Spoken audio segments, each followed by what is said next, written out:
Hey everybody, I'm Beebs Kelley. Welcome back. I hope you're having a happy day today. Thank you so much for being here with me. Today, I wanted to take a look at the Order of the Garter ceremony that happened a little while back. I know it's been a little while, but Catherine, Princess of Wales, was wearing something spectacular. So was Sophie, the Duchess of Edinburgh, and I just really want to take a look back at it. There were so many fabulous things, and it's actually a really interesting ceremony. So at the end of today's video, we have a little bit of a slideshow, and we're going to talk a little bit about what exactly the Order of the Garter is, because so many Americans especially have zero idea. But it's got kind of a cool history. I just thought we would do a slightly different video, but it's still a fashion edition because we're talking all about Catherine and Sophie too, including a few dresses that are very similar to Sophie's dress that was so beautiful, and I'm sure so many of you are interested to see where you can get something just like it. So let's get into it. If you haven't subscribed already, I would like to invite you to please subscribe if you wish. So let's start off with Catherine, Princess of Wales, and what she wore. Princess Kate, as the media loves to call her, wore Collingwood drop pearl earrings, which were previously owned by Princess Diana, and is clearly one of her favorite pairs. She wears those beautiful earrings all the time. She had this black and white polka dotted midi dress by Alessandra Rich, which featured voluminous sleeves and little dainty buttons. I absolutely loved Catherine's outfit. Oh my goodness.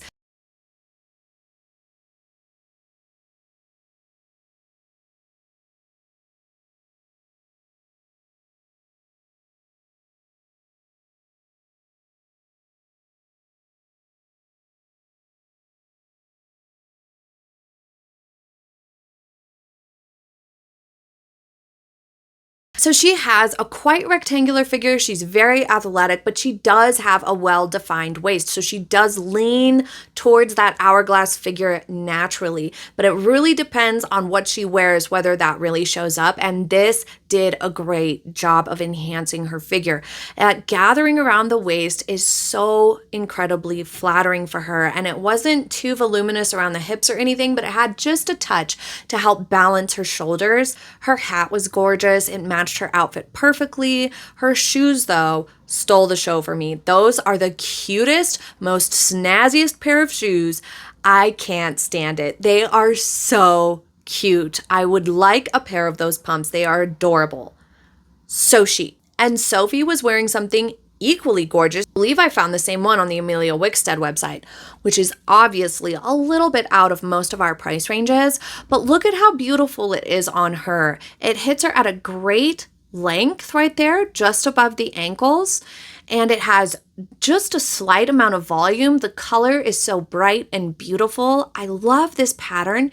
And then her hat is spectacular. It's got so much of an ombre effect to it. And as always, both of them have a beautiful hairstyle. This is the type of hairstyle that we wish Meghan Markle would have tried. It's clean and pulled back, but it's got these intricate buns and chignons along the bun that look so beautiful. So I took a moment to look for some similar things that were a little bit more affordable. This here is the Amelia Wickstead website. The original is like $1,800, but it's just gorgeous. It says here that it's luxurious taffeta and its minimalist silhouette is adorned with delicate pink floral print for an elegant finish. It's a flattering fit and flare, ensuring perfect poise with a scoop neckline, creating an effortless look perfect for special occasions. I agree. It really, really is. And this is a great approach as well. Something that's not too voluminous, that's not just kind of exploding out at the hips. This has a lot of differences to the one that Sophie wore. Obviously, you're not going to find an exact knockoff somewhere, but this one has a neat feature I wanted to point out. It's got a corset top, so it really comes in and it's nice and structured along the top, and then it flares out in an A-line. This is great for defining a waistline that you feel like maybe you don't quite have as well defined waistline as you would like. If you don't have that hourglass shape, then this can really enhance it for you or kind of give you a bit of that vibe. But even if you do have an excellent waistline, this is going to be a lovely and flattering option. It also has that square neckline, which I really like lately, and it's got a floral print, but obviously this one is all red and white, so it's a lot different. Then there's this midi dress that comes in two different floral print that's really beautiful. I actually really like this one. It reminds me a little bit of the print on Meghan Markle's weird bedsheet dress. This one is probably the most similar in silhouette to the one that Sophie wore, with the exception of its V-neck, because the sleeves come out just a little bit. This is another really beautiful option. I really like this one. It's very, very pretty. It's very much more special occasion-y. Floral dresses are not hard to find this time of year, but finding one in that exact silhouette can be a little bit tricky, so it all depends on you. So since it's not necessarily an excellent day for fashion or anything like that, but they did have such spectacular looks, those two girls did.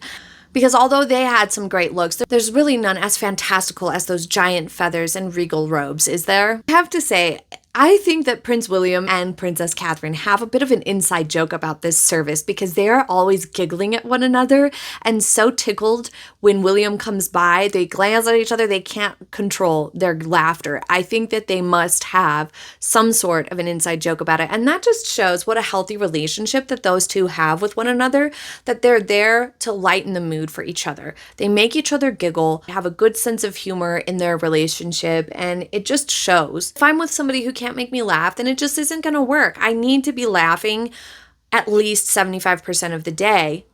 You want to be happy. You want to have a happy day. You want to have a happy life. You want to have a happy relationship. Then make sure you find somebody who makes you giggle. I just thought we would take a moment and talk a little bit about what exactly this most noble order of the Garter really is. An order of chivalry founded by Edward III of England in 1348. It is the most senior order of knighthood in the British honours system, outranked in precedence only by the Victoria Cross and the George Cross.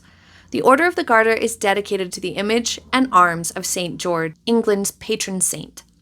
Appointments are at the sovereign's sole discretion and are usually in recognition of a national contribution for public service or for personal service to the sovereign. Membership is limited to the sovereign, the Prince of Wales, and no more than 24 living members or companions. And this is what I found most interesting. Edward III was inspired by tales of King Arthur and his Round Table. As sovereign and heir, the King and the Prince of Wales are automatically given membership of the order, and the Prince of Wales is known as a Royal Knight Companion of the Garter. There's some chatter in the gossip circles that Prince William might do away with this service, but I can't see him doing that because it's so old. I mean, it's like 700 years old almost, and so I feel like it would be kind of odd if he would be like, let's forget about this. But it does seem, like I said, he and Kate have the giggles on this day usually. So maybe there's something behind the scenes that we don't know about, but it's super cute. New additions to the order are named on St. George's Day, the 23rd of April. The initiation ceremony takes place during the traditional Garter procession, which sees members parade through Windsor. And of course, for me, it is absolutely fabulously fun to watch whatever Catherine, Princess of Wales, and Sophie, and any other fabulous ladies choose to wear that day. I hope that you enjoyed today's video, and I will see you in the next one. Thank you so much for being here with me, and I hope that you have a happy day. I will see you next time. Bye!